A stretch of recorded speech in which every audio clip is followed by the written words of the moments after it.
से शाम हो गई, अब तक इसने भोजन नहीं किया। अगर ये भी इसे पसंद नहीं आया तो मैं तो भूखी ही मर जाऊंगी, क्योंकि मेरे काका कहकर गए हैं घी भोजन करना। तो उसने क्या किया, दूसरी थाली से ढक करके एक कटोरी में घी किया। घी करके नहीं, उसने सोचा कहीं ऐसा ना हो मैंने घी इसमें ही डाल दिया और उसे पसंद नहीं आया और घी मैं ना डालूं उसे पसंद नहीं आया तो ऐसा करती हूँ, कटोरी में घी करके और उसके ऊपर रख के ले जाती हूँ। उसकी मर्जी है, अगर पसंद आएगा तो डालेगा, नहीं तो एक तरफ रखा रहेगा, क्या फर्क पड़ता है। तो ले जाकर भगवान के सामने रख दो। और जो पर्दा था ना पर्दा, वो पर्दा भी लगा दिया। बहुत देर हो गई, कभी उदास होती है, कभी क्रोध किया है, कभी गुस्सा हुई है। तेरी अखियां ओ लाला, तेरी अखियां जादू भरी, बिहारी में तो कब से लड़ी, अखियां जादू भरी, बिहारी में तो कब से लड़ी, अखियां जादू भरी, बिहारी में तो कब से लड़ी। लाला तुम्हें जादू तो है, पर मेरे हाथ से भोजन क्यों नहीं कर रहा है तू।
जो गोविंद के भजनों में ताली बजाता है, उसने जीवन में जितने पाप किए हैं, तालियों के द्वारा सभी पाप झड़ जाते हैं। इसलिए ताली जरूर बजाते चले।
क्योंकि उसकी मूर्त इतनी प्यारी है कि वो मूर्त देखना नहीं चाहता।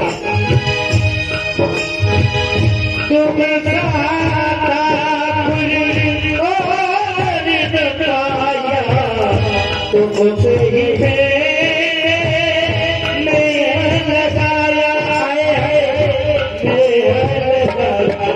मेरी बगिया मेरी पक्षियाँ तुझी से लगी बिहारी तो कब से पक्षियाँ बिहारी तो कब से लगी।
मेरी झूले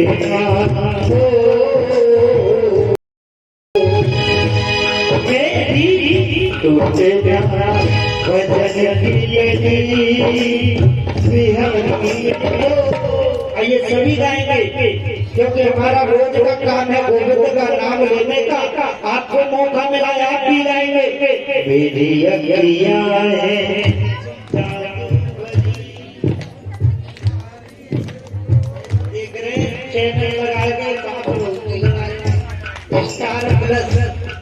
सभी गाएंगे। ये गोविंद का नाम है वो कर्म करने में दुनिया सक्षम है पर गोविंद का नाम लेने में कोई सक्षम नहीं। आइए गाएंगे कभी तेरी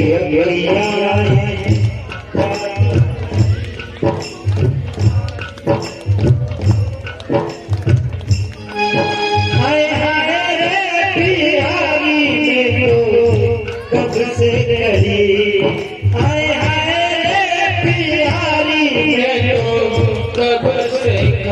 ओ मेरी टूटे ना वचन की गई बिहारी में तो कब से करे। जय जय श्री राधे। अब कर्मा ने खिचड़ी बना करके ठाकुर जी के सामने रख दी है और पर्दा भी लगा दी है। अब बहुत देर हो गई, हाथ जोड़ करके कहने लगी हे केशव, देखो सुबह से दोपहर हुई, दोपहर से शाम होने को आई, लेकिन आपने अभी तक भोग नहीं लगाया। आप मैं सब्जी रोटी बनाकर लाई, आपने वो भी वापस लौटा दी। अरे आपको ये पसंद नहीं है, कम से कम प्रकट होकर मुझे बताइए तो सही आपको क्या पसंद है और क्या पसंद नहीं है। तब तक आप प्रकट नहीं होंगे, मुझे क्या पता आपको क्या पसंद है। अब कर्मा बड़ी उदास हो गई। कर्मा कहने लगी चाहे कितने भी दिन हो जाए तब तक आप भोग नहीं लगाएंगे, मैं भोजन नहीं करूंगी, क्योंकि मेरे काका मुझे कहकर गए हैं भोग लगाकर ही भोजन करना। कभी गुस्सा करती है, कभी उदास हो जाती है,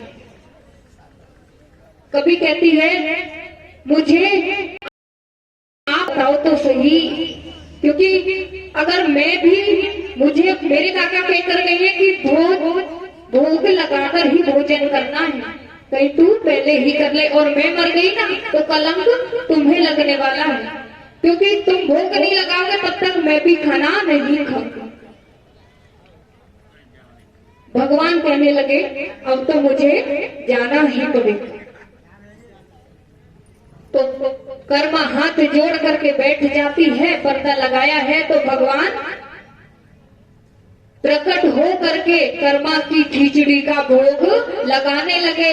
एक हाथ से नहीं, दोनों हाथों से। बोलिए बाके बिहारी लाल की जय हो। आवाज नहीं आई, जरा जोर से बोलिए बाके बिहारी लाल की। अब कर्मा कहने लगी यदि मैंने अभी पर्दा हटाया कहीं ऐसा ना हो ये भाग जाए, पहले इसे खा लेने दूं, जब पानी पिएगा ना आवाज आएगी तब इसे पूछूंगी तुझे क्या पसंद है और क्या पसंद नहीं है। ये सारी बातें अपने मन में सोच रही है। अब जैसे ही भगवान ने खिचड़ी खाई, पानी पिया, तभी कर्मा ने पर्दा हटा करके और भगवान का कान पकड़ लिया। अब जैसे ही कान पकड़ा और कहा क्यों कितनी दूर से आए हो जो इतना समय लगा दिया, तुम्हें पता है मैं कब की बैठी हूँ यहाँ। भगवान कहने लगे पहले कान तो छोड़ो। बोले कान ऐसे नहीं छोड़ने वाली, पहले ये बताओ इतनी देर कहाँ लगा दी। चलो छोड़ो ये छोड़ो, अब ये बताओ कल आना है या नहीं आना है, और क्या पसंद है क्या खाना है मुझे आज ही बता देना, नहीं खाना तो मना कर देना। कम से कम मैं तो अपना भोजन बना के खाऊंगी, और मेरे काका पूछेंगे तो मैं उसे मना कर दूंगी कि मना करके। भगवान कहने लगे अरे कर्मा पहले कान तो छोड़, तू बुलाएगी मैं तब आऊंगा और जब कहेगी तब ही आऊंगा। अब भगवान ने अपना कान छुड़वाया और भगवान विचार करने लगे कि ऐसा भक्त तो मैंने अपने जीवन में पहली बार देखा है जो कान पकड़ के मार मार के भोजन कराए। अब कर्मा सोचने लगी चलो ठीक है, अब ये तो क्लियर हो गया कि इसे क्या पसंद है और क्या पसंद नहीं है। और कहने लगी सुन लो कल से टाइम पर आना है, जरा भी देर करती ना तो सोच लेना, क्योंकि कान पकड़ा था ना तो भगवान को वही बात याद थी, आज कान पकड़ा है कल तो पता नहीं कहीं डंडे से पिटाई ना हो। तो भगवान का हर रोज टाइम पर आना। जब कर्मा खिचड़ी बनाती है, कभी राबड़ी बनाती है, तभी ले जाकर भगवान के सामने रखती है और भगवान 1 मिनट में प्रकट होकर के भोजन करते हैं। तो भोजन करते हैं तो कर्मा भगवान सारा भोजन पेट भर के खा लेते थे, कर्मा के लिए कुछ नहीं छोड़ते थे। और कर्मा ने क्या सोचा मैं तो इनके लिए जितना भी रख दूं उतना ही तो मेरे लिए तो बचता ही नहीं है। अब कर्मा ने क्या किया, जो भोजन बनाए उसमें से ही पहले जो रोटी बनाई तो उसमें से 2 रोटी पहले खुद के लिए निकालती है और फिर भगवान के लिए, और माने तो मानो क्योंकि मेरे लिए तो बचता ही नहीं। अब एक दिन क्या हुआ, कर्मा के पिताजी वापस आए और कर्मा किचन में, क्योंकि अब 2 रोटी रख ली है वो भी कम पड़ जाए, 4 रखे वो भी खा ले, 6 रखे वो भी खा ले, तो बढ़ते बढ़ते बहुत सारा खाना बनाने लगी ठाकुर जी के लिए, क्योंकि जितना भी रखे वो सब खा जाते हैं। तो जैसे ही बढ़ते बढ़ते भोजन ज्यादा बनाने लगी, अब लूड़ मारने लगी आटे की, बहुत सारा आटा मारने लगी। एक दिन उसके पिताजी वापस आते हैं, काका वापस आ जाते हैं, तो काका ने आवाज लगाई बेटी कर्मा। कर्मा बोली हाँ काका आ जाओ, मैं अंदर किचन में हूँ खाना बना रही हूँ। और कर्मा लूड़ मारने में लगी हुई। अब काका अंदर आए तो कर्मा से पूछा बेटी कर्मा घर में कोई रिश्तेदार आया है क्या? बोले नहीं। तो इतना आटा काय को लगा रही है, किसके लिए लगा रही है? बोले काका अरे तुम ही तो मुझे सौंप कर गए थे। बोले क्या सौंप कर गए थे? अरे ठाकुर की सेवा। बोले ठाकुर की सेवा वो तो ठीक है, लेकिन इतना आटा किसके लिए लगा रही है? कर्मा कहने लगी ये आटा उसी के लिए लगा रही हूँ, ठाकुर के लिए। बोले इतना आटा? बोले काका उसके लिए 2 रोटी रखो, 4 रोटी रखो, 6 रोटी रखो, सब खा जाता है, इसीलिए मैं पहले 2 रोटी खुद के लिए निकालती हूँ फिर ले जाती हूँ उसके लिए, इसीलिए बढ़त बढ़त इतना आटो है। और काका सोचने लगे क्या वास्तव में वो मूर्ति इतना आटा खा जाती है, क्योंकि काका को तो कभी दर्शन हुए ही नहीं। अब काका सोचने लगे क्या मैं कर्मा से पूछूं, क्या तुमने ठाकुर जी को देखा है, तुमने दर्शन किए हैं, कहीं ऐसा ना हो मैं कर्मा से पूछूं तो कर्मा मुझसे पूछे तुम उस दिन से क्या कर रही थी, तुम इतने दिनों से क्या कर रही थी। तो काका ने सोचा, बेटी कर्मा से कहा बेटी कर्मा तू ऐसा करना ठाकुर जी को मेरे सामने भोजन खिलाना। बोले ठीक है। बोले क्यों काका, आप भी तो मैं उसी तरह भोजन खिलाती हूँ जैसे आप खिलाते हो। तो काका से रहा ना गया और काका ने कहा बेटी कर्मा मुझे तो आज तक दर्शन हुए ही नहीं। बोले सच में दर्शन नहीं हुए। बोले हाँ मुझे दर्शन तो हुए ही नहीं। तो कर्मा कहने लगी अभी बस थोड़ी देर में आने वाला है, आपको दर्शन हो जाएंगे, चलो मेरे साथ।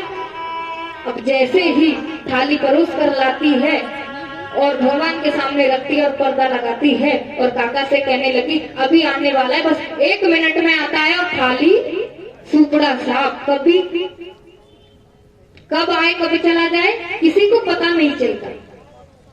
अब जैसे ही भगवान आए, भगवान भोग लगाकर भोजन करने लगे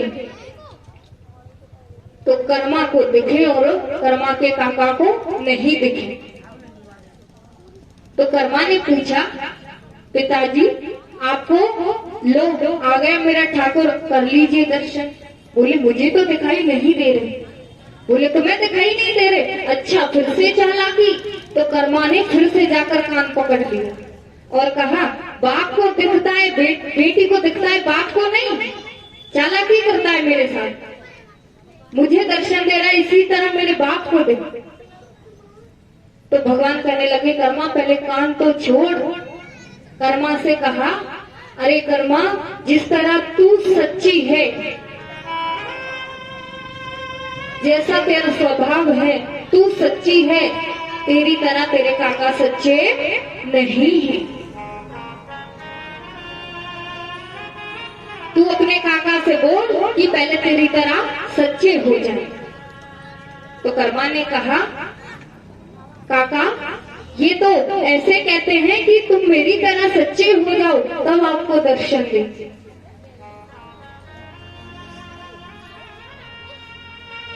तब दूसरे दिन भोग लगाया तो काका ने कहा बेटी मुझे दर्शन नहीं हुए, मुझे दर्शन करने, मुझे दर्शन करो। तो कर्मा के कहने पर काका को दर्शन हुए। तो वो भी जो कर्मा थी ना, वो भी कलयुग में ही भक्त हुई थी। इसीलिए कहते हैं कि कलयुग सबकी बुद्धि को नहीं बिगाड़ता, कलयुग में भी भक्त होते हैं। क्योंकि जितने वर्ष काका ने तपस्या की, सेवा की, उनको दर्शन नहीं हुए। और उस छोटी सी बच्ची को, क्योंकि उसने कभी कपट को नहीं जाना, छल को नहीं जाना, उसे भगवान के दर्शन हुए। लगाना पड़ेगा जो ढूंढे हो हमसे बताना पड़ेगा। मैं तो नहीं तेरे काबे,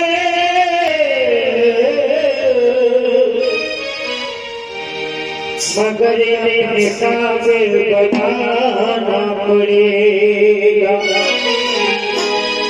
पंडित जी महाराज,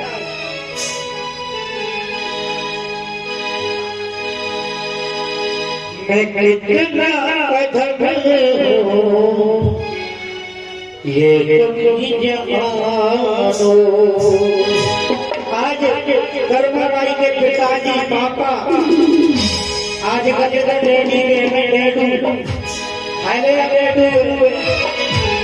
पढ़े लिखे ज्यादा है बेटा, आज कहने लगे गोविंद से मैं कितना ये तुम ही जानो कितना जानो ये तुम जानो कितना जाने हो ये तुम ही जानो कितना जानो ये तुम जानो कितना जाने हो ये तुम ही जानो कितना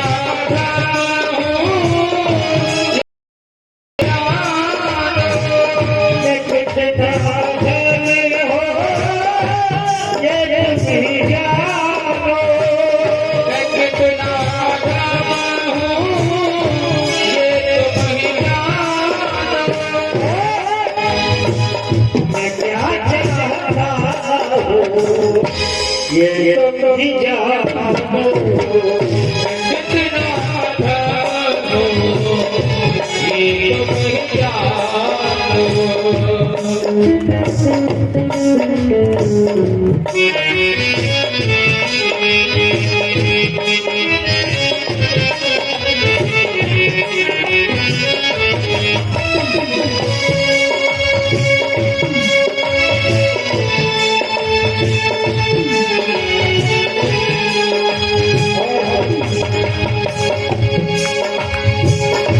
ना दीदा है ना बाप बारी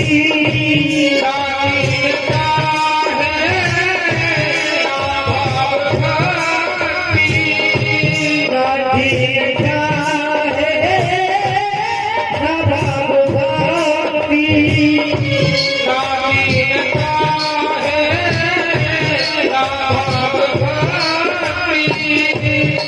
कुछ बजाने है ना आसानी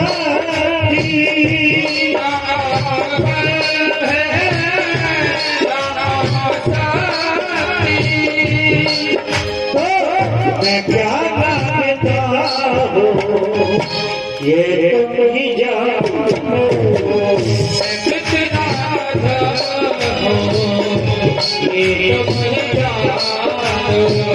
मैं क्या चाहता हूँ ये तुम ही जानो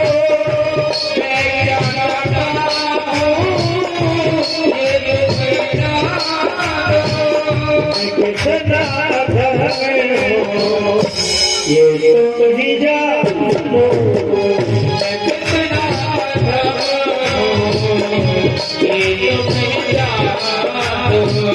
देखो ये जो भजन लेके आया उसको गोविंद का दर्शन हुआ है और आज से 5-7 दिन पहले उस महापुरुष ने अपने शरीर को त्याग दिया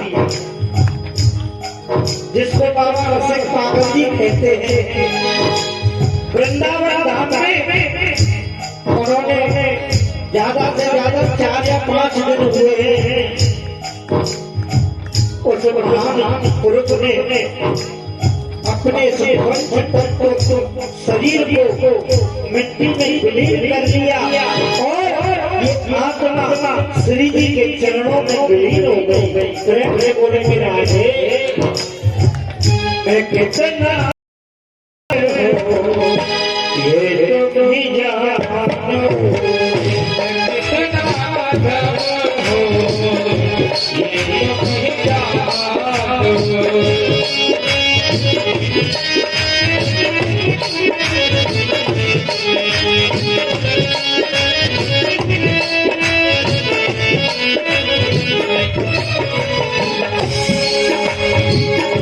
यही रगड़ते हैं रगड़ भारी यही करते हैं धड़कन भारी मेरा यार रे मर्जी तुम्हारी मैं अपने कर अर्जी तुम्हारी मेरा यार रे मर्जी तुम्हारी मैं आया तेरे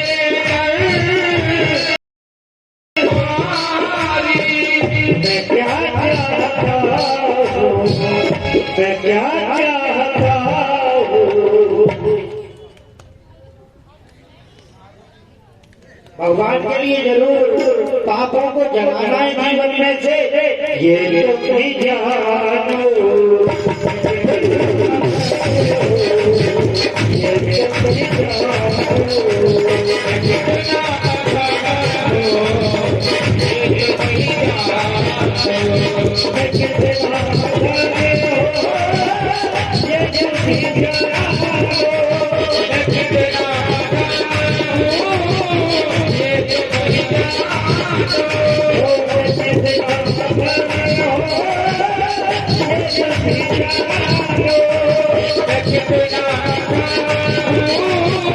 ये तुम भी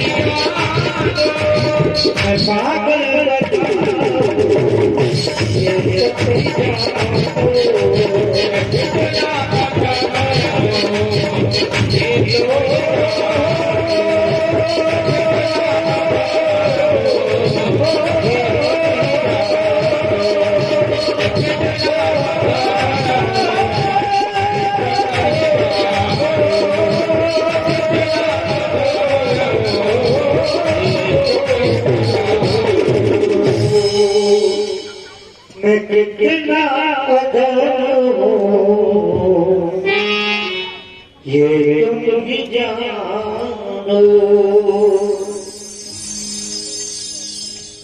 जय जय श्री राधे।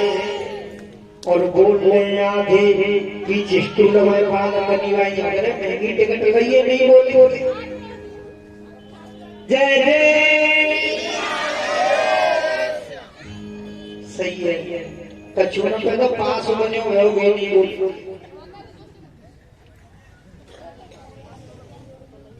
तो परीक्षित महाराज ने कलयुग को 4 दूषित स्थान दिए।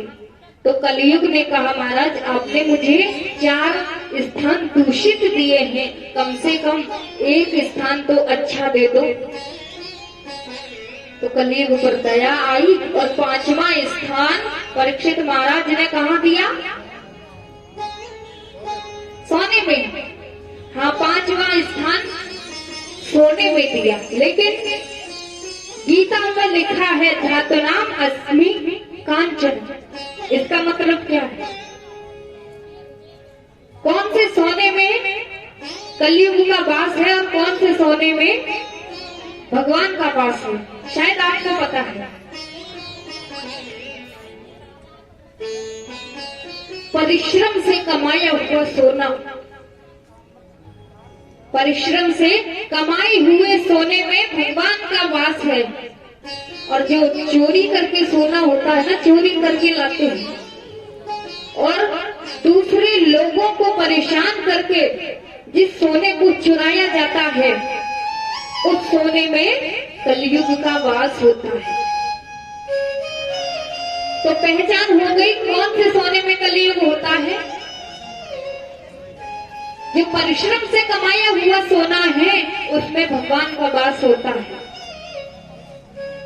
तो 5वां स्थान भगवान ने, यानी परीक्षित महाराज थे, उन्होंने सोने में दिया। अब जिस मुकुट को परीक्षित महाराज ने पहना था, वो मुकुट किसका था?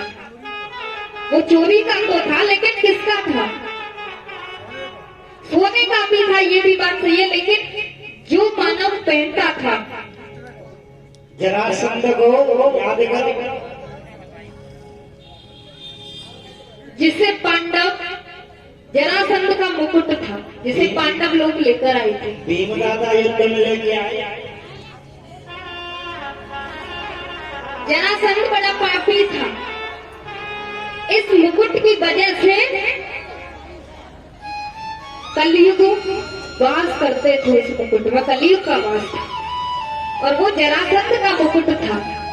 और आज कलयुग के प्रभाव से परीक्षित महाराज की बुद्धि विकृत हो गई और घूमते घूमते परीक्षित महाराज शमिक ऋषि के आश्रम पर आ जाते हैं। शमिक ऋषि के आश्रम पर आए तो शमिक ऋषि ध्यान में मग्न है।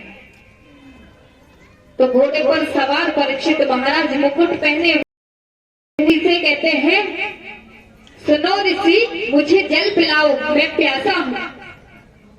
शमिक ऋषि तो ध्यान में मग्न है, तो वो सुनते नहीं है। फिर से परीक्षित ने कहा, आपने सुना नहीं मैंने क्या कहा? हम प्यासे हैं, जल पिलाओ। लेकिन ऋषि ने फिर भी कोई उत्तर नहीं दिया। आ करके परीक्षित महाराज ने एक काला सर्प मरा हुआ पड़ा था, वो सर्प उठा करके शमिक ऋषि के गले में डाल दिया और वहां से चले गए। जब वहां से चले जाते हैं, जो शमिक ऋषियां उनके पुत्र हैं श्रृंगी ऋषि, श्रृंगी ऋषि वहां आ जाते हैं और अपने पिता के गले में मरा हुआ सर्प देखकर क्रोध में आ जाते हैं और क्रोध में आकर के शराप दे दिया, मेरे पिता के गले में सर्प डालने वाले को यानी परीक्षित को आज के 7वें दिन तक्षक सर्प डस लेगा। क्रोध में आकर के ये शराप दे दिया। अब जब शमिक ऋषि की समाधि खुली, तो खुलने के बाद में शमिक ऋषि को पता चला कि मेरे पुत्र ने परीक्षित महाराज को शराप दे दिया है। तो कहने लगे, ये आपने अच्छा नहीं किया। जो शमिक ऋषि है,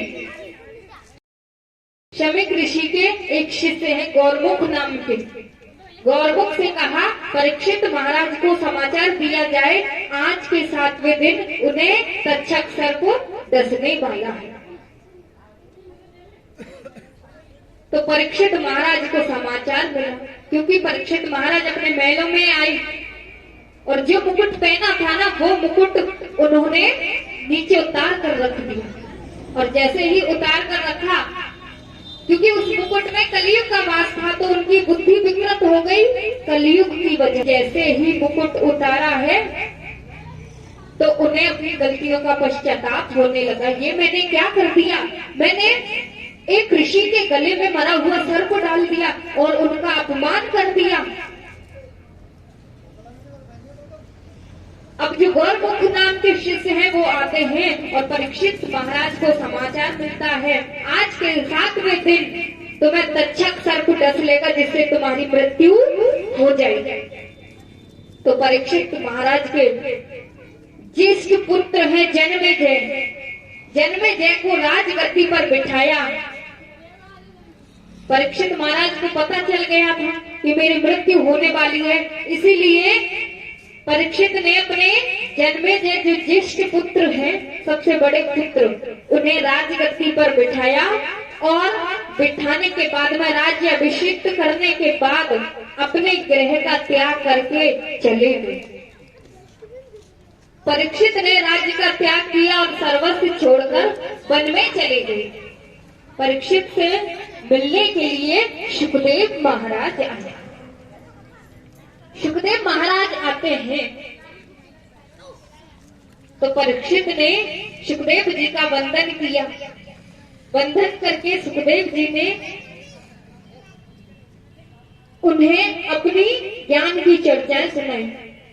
परीक्षित ने पूछा, महाराज मैं आपसे प्रश्न पूछना चाहता हूँ। सुखदेव जी ने कहा, पूछिए। तो परीक्षित ने कहा, महाराज जल्दी मरने वाले व्यक्ति को क्या करना चाहिए? परीक्षित चाहते थे, अगर वो चाहते थे, अपने लिए चाहते थे तो कहते कि मेरी मृत्यु है उसे टाल दीजिए, लेकिन उन्होंने ऐसा तो नहीं कहा कि मेरी मृत्यु है टाल दीजिए। उन्होंने क्या कहा? जल्दी मरने वाले व्यक्ति को क्या करना चाहिए। और सुखदेव जी मृत्यु को टाल सकते थे, लेकिन उन्होंने ये प्रश्न किया। तब सुखदेव जी ने कहा, जल्दी मरने वाले व्यक्ति को केवल एक ही काम करना चाहिए। क्या करना चाहिए?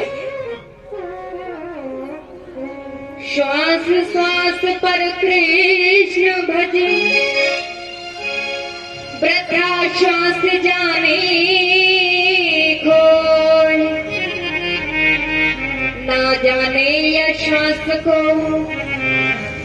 आपन हो न हो, कि जो श्वास निकल गया वो वापस लौटकर नहीं आने वाला है। इसलिए प्रत्येक परिस्थिति में भगवान को याद करना चाहिए, क्योंकि रामायण में भी लिखा है, कर से कर्म करूं विधाना, मन राखूं जहां कृपा निधाना। अपने मन को एकाग्र करके,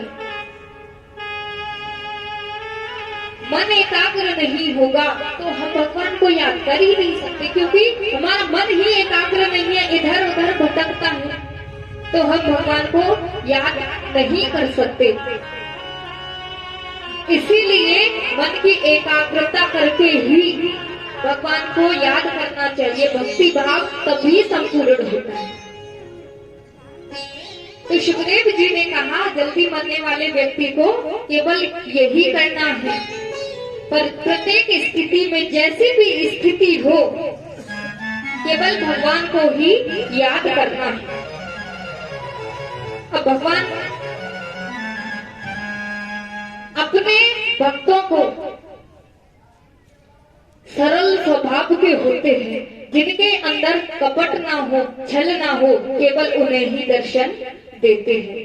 तो परीक्षित कहने लगे, अब मन की एकाग्रता कैसे होगी, मन को एकाग्र कैसे करना चाहिए? तब सुखदेव जी ने कहा, केवल मन को एकाग्र करने के लिए 4 बातों का ध्यान रखना है। वो 4 बातें कौन कौन सी? जितासनो जित श्वासो जित संगो जितेन्द्रिय, स्थूले भगवतो रूपे मनः, संधार्येत धियः। अब 4 बातें बताएं। जीतासन। अब जीतासन का अर्थ है मन को जीतना है तो पहले आसन को जीतना होगा। मन को जीतना है तो पहले आसन को जीतना होगा। अब दूसरा है जित श्वास। प्रातः जल्दी उठ करके स्नान करना चाहिए। अब स्नान भी 3 प्रकार के होते हैं। कितने प्रकार के? 3 प्रकार के स्नान होते हैं। ऋषि स्नान, मनुष्य स्नान और राक्षस स्नान।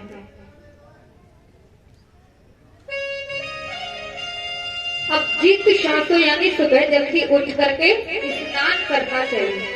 अब तीसरी बात है जित संगो। आप अपनी संगत को जीतने का प्रयास कीजिए। जो हमारी संगत है उसे जीतने का प्रयास करना चाहिए। लोगों का संग करो, अच्छे लोगों का संग करो, बुरी संगत को छोड़ दो। अच्छे लोगों का संग, संतों का संग करना चाहिए, अच्छे लोगों का संग करना चाहिए। जो संत होते हैं ना, वो उनकी संगत का असर, क्योंकि बुरे लोगों की संगत तो हर कोई करता है, लेकिन अच्छे लोगों की संगत कोई नहीं करता। इसीलिए अच्छे लोगों की संगत करो, संतों की संगत करो।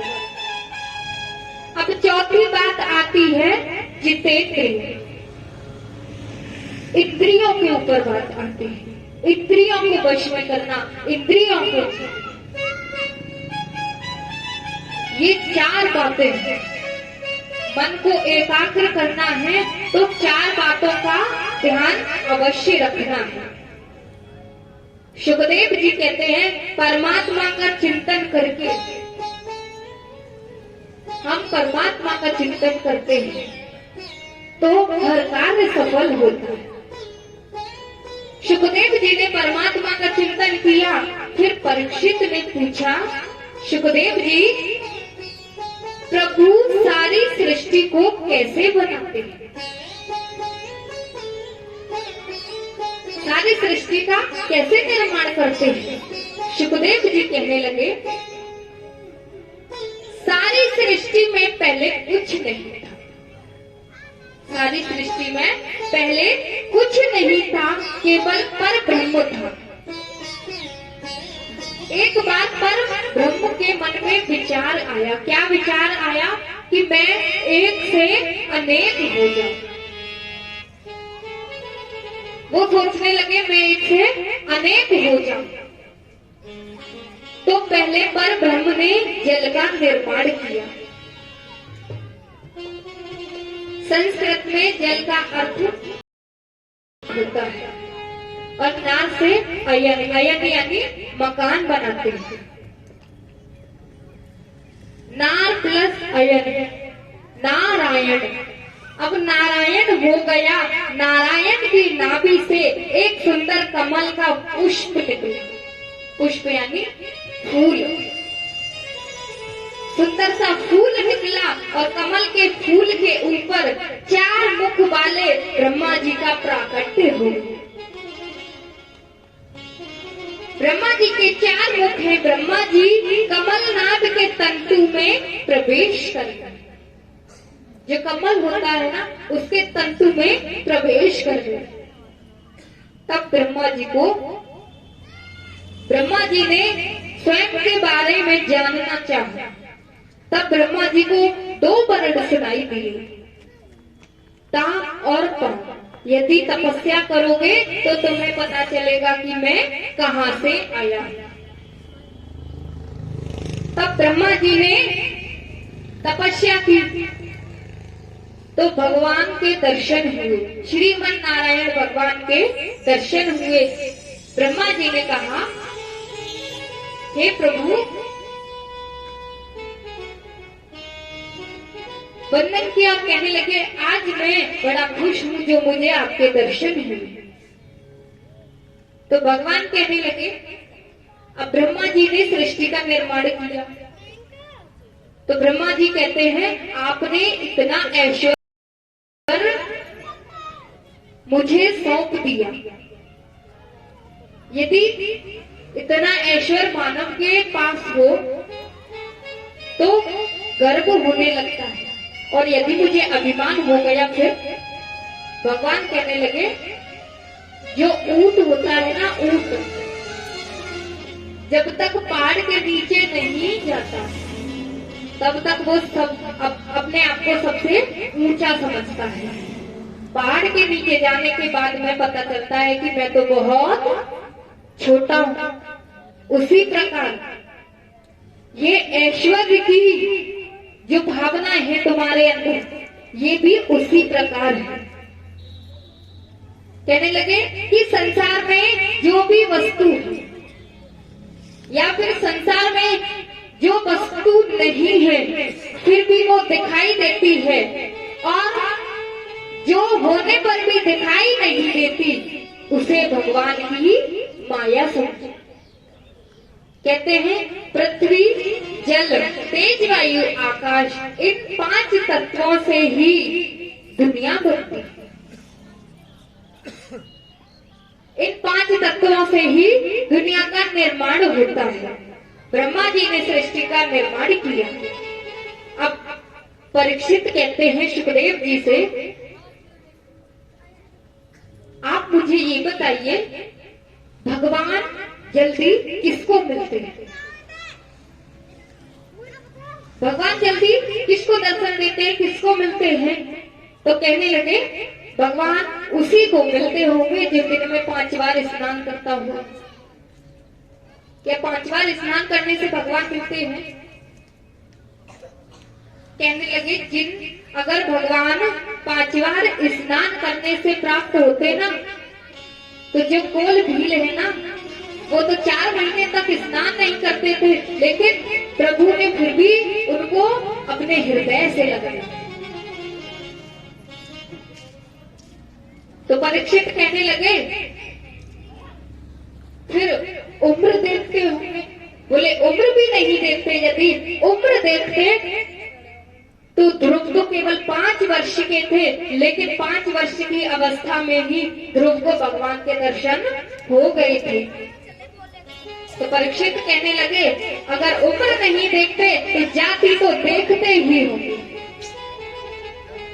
तो सुखदेव जी कहने लगे, भगवान जाति भी नहीं देखते, का जाति विदुर से यादव थे। यदि जाति भी देखते ना तो भगवान विदुर के घर जाकर केले के छिलके नहीं खाते, क्योंकि विदुर तो एक दासी का पुत्र है। तो कहने लगे, भगवान जाति भी नहीं देखते हैं तो फिर भगवान जल्दी किसको मिलते हैं? अब कहने लगे, अगर तुम जाति की बात करते हो ना तो सुनो, भगवान ने विदुर के घर जाकर केले के छिलके खाए थे। सुखदेव जी कहने लगे, परीक्षित, पांडवों के साथ जब कौरव अन्याय कर रहे थे ना, लाक्षागृह में उनको जलाने का षड्यंत्र किया जा रहा था, तब कौरवों के पिता धृतराष्ट्र के सामने विदुर आए। विदुर आए और आकर के, विदुर महामंत्री है, महामंत्री के पद पर है। विदुर जी धृतराष्ट्र से कहने लगे, राजा, मैं एक मंत्री होने के नाते नहीं, मैं एक भाई होने के नाते नहीं, एक नागरिक होने के नाते आपसे एक बात कहने। धृतराष्ट्र कहने लगे, क्या बात है, आप उसे कहिए। तब विदुर जी ने कहा, हे राजन, अन्याय की बेल पर कभी भी सफलता का फल प्राप्त नहीं होता है। जो पांडवों को जलाने का षड्यंत्र किया जा रहा है ना, उसे रोकने का प्रयास करो, क्योंकि पांडव तुमसे कुछ नहीं कहते। इसका मतलब ये नहीं कि वो कमजोर है, तुम्हारा सम्मान करते हैं, इसीलिए वो कुछ नहीं कहते। राजन, इसीलिए मैं कह रहा हूँ कि अन्याय की बेल पर कभी सफलता का फल प्राप्त नहीं होता, और जो अन्याय पांडवों के साथ होने जा रहा है उसे रोक दो, क्योंकि ये दुर्योधन है ना, दुर्योधन तुम्हारे घर में कलंक पैदा हो गया है। ये तुम्हारे परिवार को विनाश के कगार पर ले जाएगा। जब ये सारी बातें विदुर जी ने धृतराष्ट्र से कही, तभी दुर्योधन वहां आ जाते। जब दुर्योधन वहां आया, दुर्योधन को पता चला कि ये सारी बातें मेरे प्रति हो रही हैं। दुर्योधन को क्रोध आया और विदुर से कहने लगे, क्यों दासी पुत्र, मेरी वजह से तुम्हें मंत्री पद मिला और मेरे ही प्रति मेरे पिता को भड़काते हो, तुम्हें जरा भी शर्म नहीं आती। विदुर कहने लगे, देखो, मैं जो कुछ भी कह रहा हूँ बिल्कुल सत्य कह रहा हूँ, क्योंकि पांडवों के साथ जो अन्याय हो रहा है ना, वो बिल्कुल गलत है और इस अन्याय को रोकना चाहिए। दुर्योधन कहने लगा, मेरी वजह से तुम्हें मंत्री पद मिला है और मेरे प्रति मेरे पिता को भड़काते हो, लेकिन जाओ यहाँ से और कभी भी आज के बाद महलों में दिखाई मत देना। अब विदुर जी जैसे ही निकल जाने को कहा, विदुर जी अपना मंत्री पद त्याग करके वन में जाकर के परण कुटी बना करके अपनी पत्नी के साथ वहीं रहने लगे। वही समय व्यतीत करने लगे। एक दिन भगवान श्री कृष्ण की रथ यात्रा आने वाली थी, तो पूरी नगरी हस्तिनापुर नगरी को सजाया। तो विदुर को पता चला, विदुरानी से कहते हैं, विदुर जी, आज हमारी नगरी इस तरह क्यों सजी हुई है, क्या कोई आने वाला है? तो विदुरानी कहती है, आज मेरे गोविंद की रथ यात्रा आने वाली है। विदुर जी बड़े प्रसन्न हो जाते हैं। आज हमारी नगरी में आज हमारी नगरी में भगवान श्री कृष्ण आने वाले हैं, ये तो बड़े सौभाग्य की बात है। लेकिन विदुरानी कहने लगी, लेकिन हम हमारे कन्हैया को कैसे देख पाएंगे,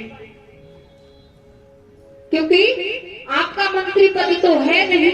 यदि मंत्री पद होता, क्योंकि भगवान दुर्योधन के यहाँ आने वाले थे, आपका मंत्री पद होता तो हम भगवान को देख सकते, लेकिन आपका तो मंत्री पद है ही नहीं, तो हम हमारे कन्हैया को कैसे देख पाएंगे। विदुर जी कहने लगे, तो मन छोटा क्यों करती है, हम हमारे कन्हैया को नहीं देख सकते तो क्या हुआ, लेकिन वो तो हमें देख सकते हैं ना, वो तो हमें देख सकते हैं। विदुर जी और विदुरानी बड़े प्रसन्न हो जाते हैं और कहने लगे, हम हमारे कन्हैया को जरूर देखने जाएंगे। अब सभा लगी हुई है, भगवान की रथ यात्रा आने वाली है। विदुर और विदुरानी सेनापतियों के साथ में ही नीचे सबसे पीछे जाकर खड़े हुए हैं, दीवार से सिर लगाए।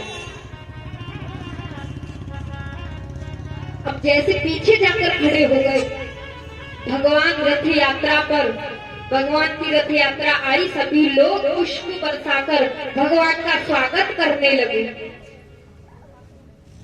स्वागत करते हैं, भगवान रथ यात्रा पर आगे बढ़ने लगे।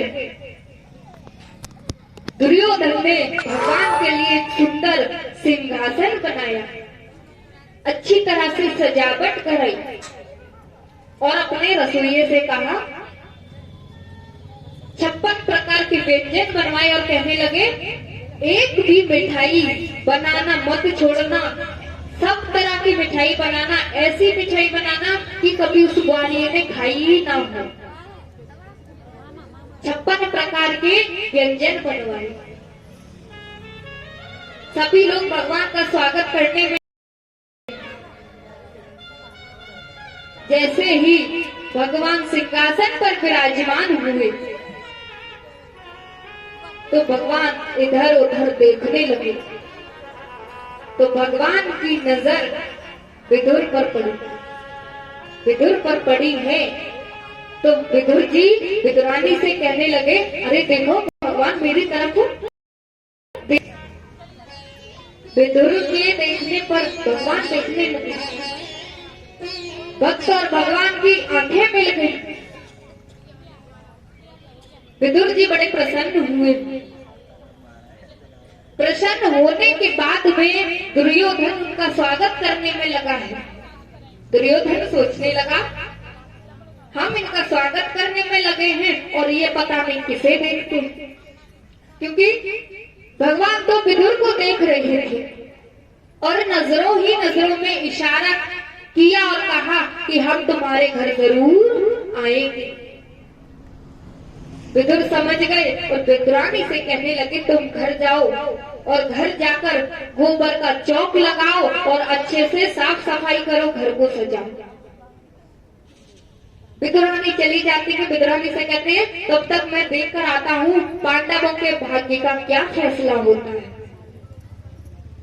विदुरानी चली जाती है, साफ सफाई करती है, गोबर का चौक लगाती है। अब दुर्योधन भगवान का स्वागत करते हैं। जब भगवान का स्वागत किया, सिंहासन पर विराजमान हो गए, तो सब भगवान को देख रहे थे। जब विदुरानी घर चली तो विदुर जी मन में विचार करते हैं कि भगवान मेरे घर आएंगे, क्या पता क्या होगा, और दुर्योधन पता नहीं क्या सोचेगा। अनेक तरह के विचार उनके दिमाग में आने लगे, क्योंकि विदुर जी को सभा में जाने की अनुमति नहीं थी। यदि अनुमति होती तो वो उनसे पूछते, इसीलिए विदुर जी नीचे ही थे। स्वागत हो जाने के बाद में दुर्योधन ने भगवान का स्वागत किया। अब भगवान दुर्योधन से कहने लगे, तुम दुर्योधन नहीं, तुम तो सुयोधन हो। तुम दुर्योधन नहीं, तुम तो सुयोधन हो। दुर्योधन से कहने लगे, सुनो, भगवान ने पूछा, अरे दुर्योधन, पांडव तुम्हारे भाई है ना? बोले हाँ। तो तुम्हारे काका के बेटे हुए? बोले बिल्कुल हुए। अच्छा, तो तुम्हारे भाई हैं और काका के बेटे हैं, तो आधे राज्य के अधिकारी हुए ना? दुर्योधन बोला बिल्कुल नहीं हुए। बोले क्यों नहीं हुए? तुम्हारे भाई हैं, खास काका के बेटे हैं, तो आधे राज्य के अधिकारी हुए? बोले बिल्कुल नहीं हुए। भगवान कहने लगे, ज्यादा नहीं तो 5 गांव ही पांडवों को दे दो। तब बताए दुर्योधन ने क्या कहा, सूचिग्रे नेव दासिमी बिना युद्धेन केशव।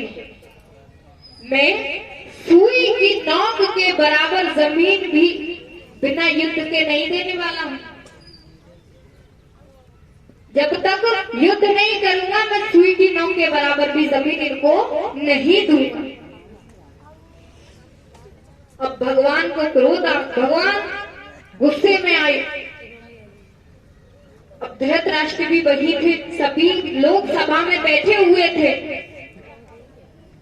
तो धृतराष्ट्र ने दुर्योधन का हाथ दबाया, बोले ये क्या बात कर रहे हो, भगवान से बहस करते हो? तो दुर्योधन ने कहा, प्रभु क्षमा करें। अच्छा, राजपाट की बात बाद में होती रहेगी, पहले आप ऐसा कीजिए, आप भोजन कर लीजिए। 56 प्रकार के व्यंजन बने हैं। तब भगवान कहने लगे, नहीं, मैं तुम्हारे घर भोजन नहीं करूंगा। बोले क्यों नहीं करोगे? बोले हमारा तो निमंत्रण है। दुर्योधन कहने लगा, लेकिन तुम्हारा निमंत्रण कहाँ से? अभी आप यही आए हो, यहाँ से कहीं नहीं गए, लेकिन तुम्हारा निमंत्रण अचानक कैसे यूं? भगवान कहने लगे, हमारा निमंत्रण है विदुर के घर से, और विदुर जी वहीं खड़े हैं। अचानक विदुर जी हक बक रह गए, मैंने तो कभी इनको निमंत्रण नहीं दिया, और ये कहते हैं कि हमारा निमंत्रण है विदुर के घर से। भगवान ने इशारे ही इशारे में विदुर को समझाया, मैं तुम्हारे घर आऊंगा भोजन करने। विदुर जी सभा को छोड़ करके भगवान के भोजन का प्रबंध करने लगे। अब दुर्योधन से कहने लगे, हम तो जा रहे हैं, विदुर के घर जाकर ही भोजन करेंगे, हमारा निमंत्रण है। तब दुर्योधन ने कहा, अरे प्रभु, विदुर के घर और तुम्हारा निमंत्रण? अरे वो तो खुद का भी पेट नहीं भर सकता, वो तुम्हारा पेट क्या भरेगा? बोले जो कुछ भी है, लेकिन मेरा तो निमंत्रण है, मैं तो वहीं जाकर भोजन करूंगा। अब विदुर जी चले जाते हैं कोप बजरिया में, और वहां जाकर के भगवान के खाने का प्रबंध करने लगे, और विदुरानी स्नान कर रही है।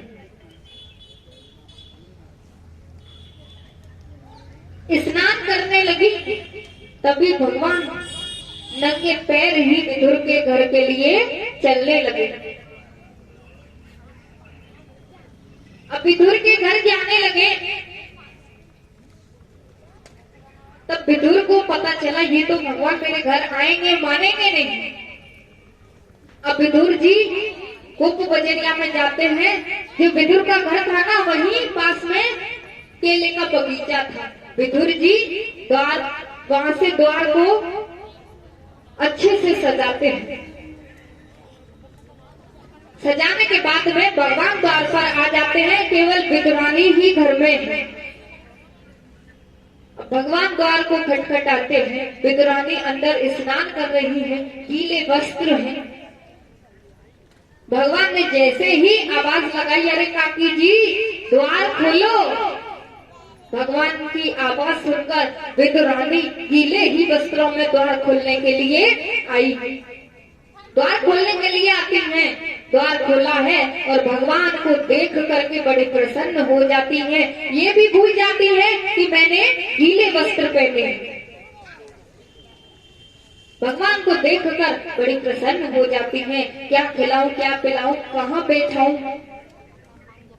भगवान अंदर आते हैं। भगवान ने अपनी पीतांबरी विदुरानी को उड़ाई। और भगवान कहने लगे काकी जी मुझे बड़ी जोर से भूख लगी है, कुछ खाने को मिलेगा? कुछ खाने को दो ना, मुझे तो बड़ी जोर से भूख लगी है।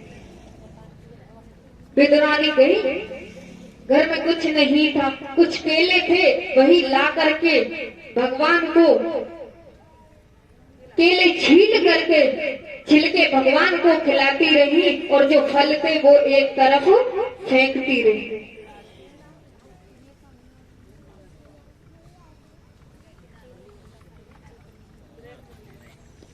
सारे फल फेंक दिए और छिलके भगवान को खिलाए, क्योंकि वो प्रेम में इतनी पागल हो गई कि उनको पता ही नहीं चला कि मैं भगवान को छिलके खिला रही हूँ।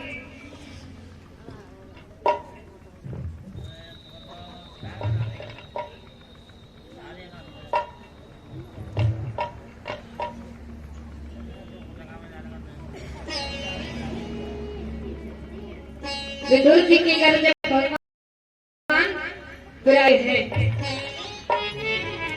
तो विदुर और विदुरानी बड़े प्रसन्न होते हैं।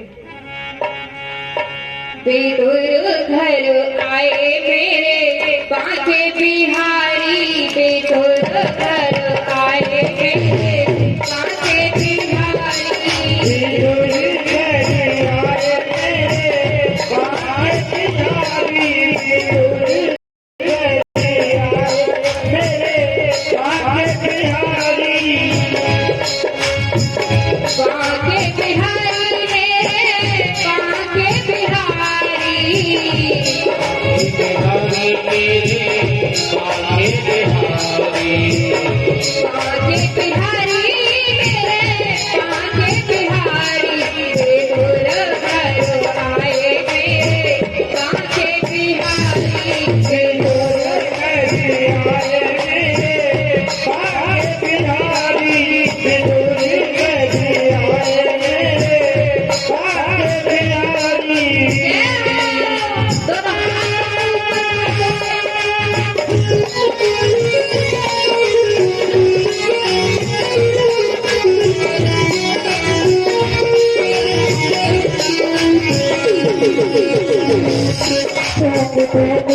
सबल प्रेम की धारा बहाए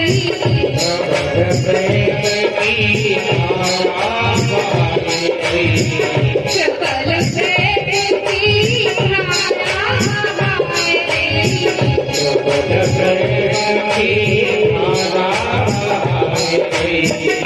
बल से अर्घ का खिलाए